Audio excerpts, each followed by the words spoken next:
అదే మాదిరిగా ఏదైతే garbage collection, circular economy integrate చేయడం, అల్టిమేట్గా wealthy, happy and healthy society create చేయడం మన ఆబ్జెక్టివ్గా మనం ముందుకు పోతున్నాం. ఒక పక్కన సాటిస్ఫాక్షన్, ఒక పక్కన ఇంకా యాంగ్జైటీ. ఈ 6 నెలల్లో మనం చేసిన పనుల వల్ల మీరు చూస్తే 8 నెలల్లో 12.94% గ్రోత్ రేట్ వచ్చింది. అంటే ఇది అడ్వాన్స్ ఎస్టిమేట్స్. అదే సమయంలో జరిగిన డిస్ట్రక్షన్ వల్ల ఇంకా రెవెన్యూస్ పెరగడం లేదు.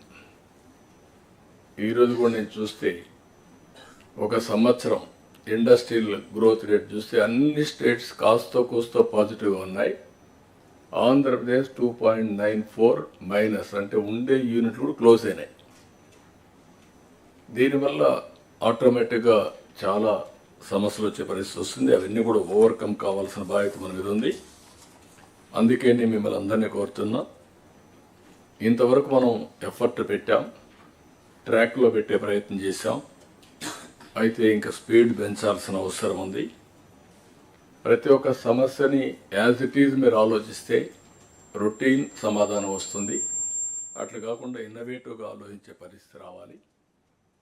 ఇలాంటి సమావేశంలో మళ్ళీ మనందరం కలిసి కలెక్టివ్గా మేధోమథనం చేస్తే చాలా వరకు న్యూ ఐడియాస్ కూడా వస్తాయి. అందరిలో కూడా అనునిత్యం లెర్నింగ్ అనేది జీవితాంతం నేర్చుకోవాల్సిన అవసరం ఉంది. మాకు తెలుసు అని అహం ఉంటే అక్కడి నుంచి మనందరం కూడా డిటరేషన్ స్టార్ట్ అవుతుంది. కాబట్టి ఈ విషయం కూడా మీరు గుర్తుపెట్టుకోవాల్సిన అవసరం ఉంది. అందుకని ఇక్కడ మీరు చూసినప్పుడు కెపాసిటీ బిల్డింగ్ కోసం కర్మయోగితో కూడా ఒప్పందం పెట్టాం. ట్రైనింగ్ కూడా మాడ్యూల్స్ తయారు చేశారు. మంత్రులు కానీ, సెక్రటరీస్ కానీ, మీ డిపార్ట్మెంట్ కానీ పర్ఫార్మెన్స్ అప్రైజల్ రావాలంటే, కరెక్ట్గా రావాలంటే డౌన్ బిలో ఉండే మెకానిజాన్ని మొత్తం మీ మెషినరీ అంతా కూడా గ్యారప్ చేయాల్సిన బాధ్యత ఉంది. దానికి కర్మయోగి ట్రైనింగ్ ఇన్స్టిట్యూట్ ఉపయోగపడుతుంది. మనం కూడా దాన్ని రీఎన్ఫోర్స్ చేయడానికి ఏమేం కావాలో చేస్తున్నాం. ఫైల్డ్ క్లియరెన్స్ పైన కూడా గవర్నమెంట్లో ఈరోజు ఆన్లైన్ ఫైల్స్ ఉన్నప్పుడు కొంతమంది వ్యక్తులు కానీ, సెక్రటరీలు కానీ ఇండెఫినెట్ టైం 1 year 6 months తీసుకునే పరిస్థితి వస్తున్నారు. 3 months అట్లా. అంత టైం మనం తీసుకుంటే ఏ విధంగా మీ నిర్ణయాలు సమర్థనీయం అనేది కూడా మనం ఆలోచించుకోవాల్సిన అవసరం ఉంది. ఇప్పుడు క్లారిటీ ఉంది. లాస్ట్ మైల్లో ఏ వ్యక్తి ఎన్ని రోజుల్లో ఫైల్ క్లియర్ చేశాడు కూడా క్లారిటీ వస్తుంది.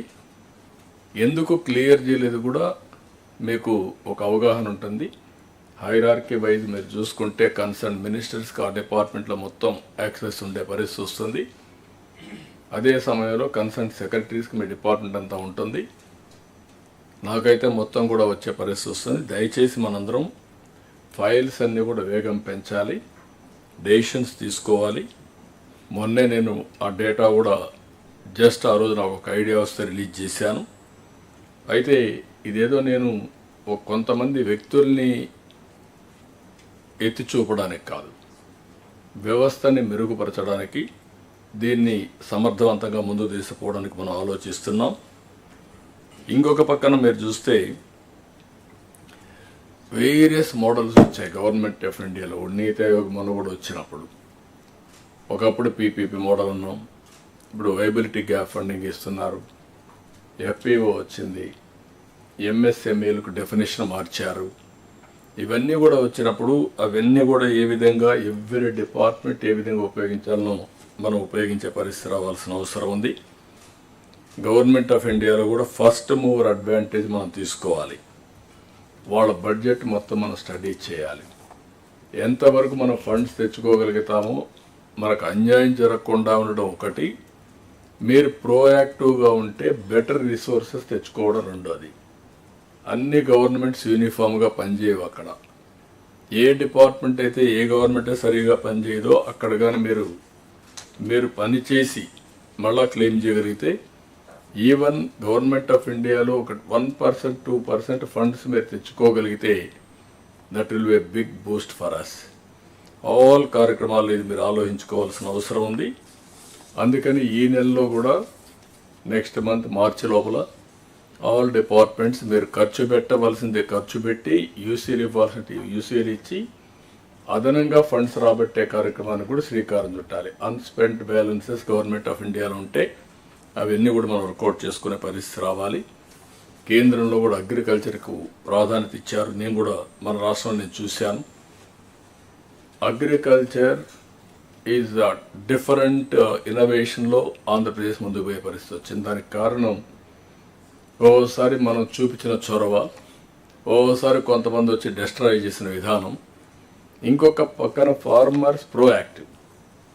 ప్రపంచంలో మార్పులు చేర్పులు చూసిన తర్వాత వాళ్ళు కూడా మార్పులు చేసుకుని వెళ్తున్నారు. అందుకే ఈరోజు ఆంధ్రప్రదేశ్లో మీరు చూస్తే ఒక పక్క అక్వా